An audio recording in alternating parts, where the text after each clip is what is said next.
What sampling methods are used to measure biodiversity? Imagine trying to count every single plant and animal in a vast forest or a sprawling grassland. It's impossible to do that completely, so scientists use clever ways to get a good idea of what's there.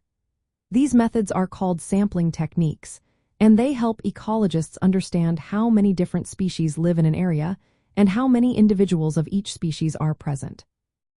One common method is random sampling. Think of it like drawing names from a hat.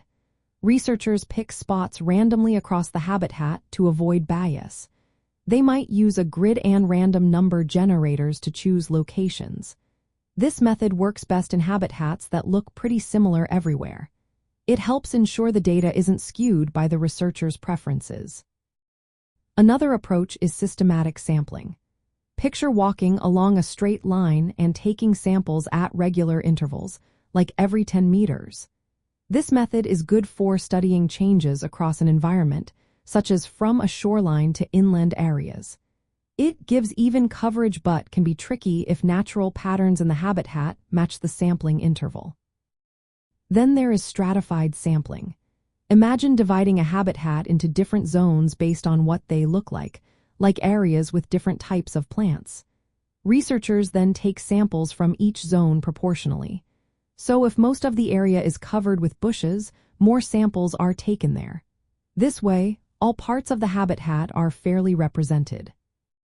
Quadrat sampling involves placing square or rectangular plots of a specific size, like 1 meter by 1 meter, within the habitat.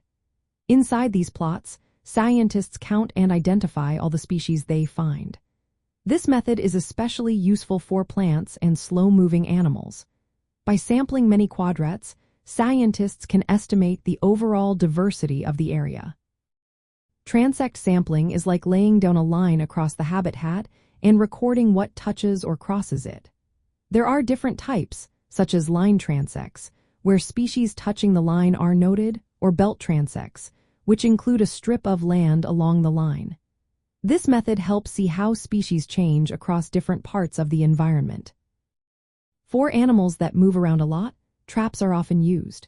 For insects, pitfall traps are small containers buried in the ground to catch ground-dwelling creatures.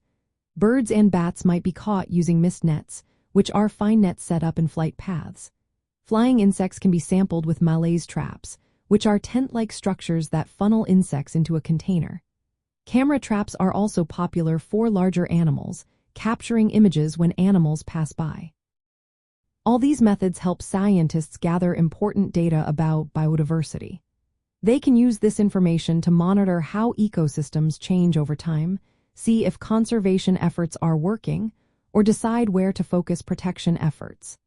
The choice of method depends on what kind of habitat is being studied, which species are of interest, and what questions the scientists want to answer. In the end, these sampling techniques are like tools in a toolbox, each suited for different situations. They allow ecologists to piece together the puzzle of life in a given area, giving us a clearer picture of the rich variety of life on Earth.